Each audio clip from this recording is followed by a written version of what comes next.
Indian space research organisation एक ऐसी organisation जिसने पिछले कुछ सालों में यह साबित कर दिया है that India is a very important part of the space race.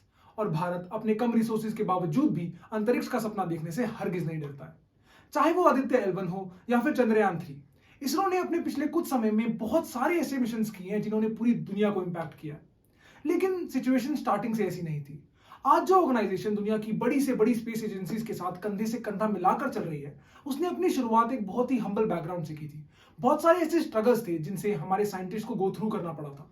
आज के इस वीडियो में हम उन्हीं सारे स्ट्रगल्स के बारे में बात करेंगे। एक बहुत ही फन एक्सरसाइज होगी, आपको पता चलेगा कि आज जो हम चांद की, सन की, मार्स की बातें करते हैं, उन सब की शुरुआत असल में कहां से हुई थी। साल था 1947। डॉक्टर विक्रम साराभाई ने अहमदाबाद, गुजरात में एक छोटी सी फिजिकल रिसर्च लेबोरेटरी की स्थापना की। डॉक्टर साराभाई अपने आप में एक बहुत बड़े स्पेस एंथुसियास्ट थे। उन्हें बहुत फैसिनेट करता था रॉकेट्स, स्पेस ट्रैवल और ये सारे टॉपिक्स, और वो हाईली इंस्पायर्ड थे रशिया के स्पुतनिक 1 मिशन से। साराभाई ये जानते थे कि उस समय इस देश की हालत बहुत खराब थी। We got our independence after 200 years of exploitation. हमारे सारे रिसोर्सेज को ड्रेन कर दिया गया था। हमारी इकोनॉमी का और हमारे सोसाइटल स्ट्रक्चर का तो कहीं अता पता तक नहीं था। शायद ऐसी सिचुएशन में एक देश स्पेस एक्सप्लोरेशन जैसे एक्सपेंसिव और टाइम कंज्यूमिंग चीज को अपना फोकस बनाने के बारे में सोच भी नहीं सकता। और साराभाई अच्छे से जानते थे कि उन्हें इन सब स्ट्रगल्स का सामना करना पड़ेगा। उन्हें पता था कि अगर वो चाहते हैं कि इंडिया स्पेस तक पहुंचे तो शायद उन्हें कई सालों की मेहनत, बहुत सारा परिश्रम, बहुत सारे स्ट्रगल्स को फेस करना पड़ेगा, तब जाकर शायद ऐसा कहीं कुछ हो पाएगा। लेकिन हमारे साराभाई कहां पीछे हटने वाले थे। वो तो ये मान चुके थे कि भारत को स्पेस तक पहुंचाना है, और ये तो क्लियर ही है। डॉक्टर साराभाई ने भारत के उस समय के प्रधानमंत्री श्री जवाहरलाल नेहरू को जैसे तैसे करके कन्विंस किया कि थोड़ा सा पैसा स्पेस रिसर्च में इन्वेस्ट किया जाए।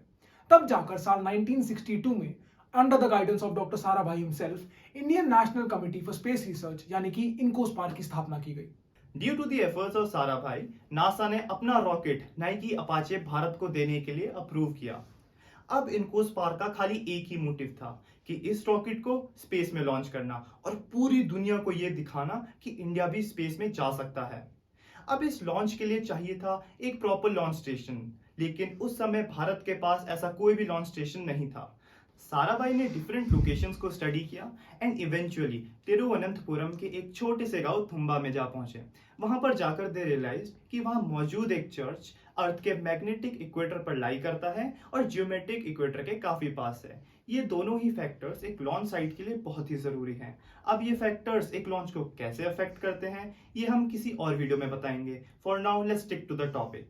लॉन्च स्टेशन में रॉकेट के डिजाइन और पूरे प्रोजेक्ट से रिलेटेड रिसर्चेस की गई एंड फाइनली ये डिसाइड हुआ कि 21 नवंबर को ये रॉकेट लॉन्च होगा। जैसे जैसे लॉन्च की डेट नजदीक आ रही थी, एवरीवन वाज शॉक्ड टू सी कि रॉकेट के पार्ट्स लॉन्च स्टेशन तक बुलक कार्ट्स और साइकिल में लाए जा रहे थे। यह सब देखकर हमें यह तो रियलाइज होता है कि हाल ही में हुई चंद्रयान 3 की लैंडिंग हमारे देश के लिए कितनी बड़ी अचीवमेंट है, और यह अचीवमेंट हमारे देश को आसानी से नहीं मिली है। इसके पीछे एक बहुत लंबी स्ट्रगल की हिस्ट्री है जिसे हमने फेस किया है और आज हम इस मुकाम पर पहुंचे हैं।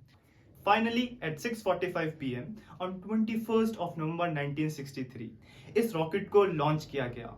यह हर भारतीय के लिए एक गर्व का दिन था एंड इनकोस्पार ने यह अनाउंस कर दिया that India has arrived into the space. Bharat के 22वें इंडिपेंडेंस डे यानी 15 अगस्त 1969 को इनकोस्पार का नाम बदलकर इंडियन स्पेस रिसर्च ऑर्गेनाइजेशन यानी इसरो रखा गया and the rest as they say is history. As great as the achievements till now sound, it was just a start. ISRO ने शायद अभी वो पहाड़ चढ़ना सिर्फ शुरू ही किया था। आखिर हमें compete भी करना था यूएसए और रशिया जैसे टॉप सुपर पावर्स के साथ, जो ऑलरेडी स्पेस एक्सप्लोरेशन में हमसे कहीं गुना ज्यादा थे। इन कंट्रीज का बजट और टेक्नोलॉजी दोनों ही हमसे कहीं गुना आगे थी, बट हमारे पास थी एक चाह और एक विल कुछ ऐसा कर दिखाने की जिससे भारत का नाम ना सिर्फ धरती पर बल्कि अंतरिक्ष में हमेशा के लिए लिखा जाए। इसरो के आगे के मिशंस, चंद्रयान, आदित्य L1 और कैसे बना इसरो वो पहला space organisation to land on the south pole of the moon, इन सब चीजों का डिस्कशन हम करेंगे इस अंतरिक्ष सीरीज की आगे आने वाली वीडियोस में। So make sure you subscribe to our channel and hit the bell icon so you do not miss any of those videos. Making this video was really fun for us. It gave us a real sense of pride. And we understood that even after a very humble beginning और बहुत सारे struggles के बाद भी शायद दुनिया की ऐसी कोई ऊंचाइयां नहीं है जिन तक पहुंचा नहीं जा सकता। I really hope that you all learned something from this video. This was all from our side. This is Ankur Chamoli This is Harsh Agrawal. signing off until next time.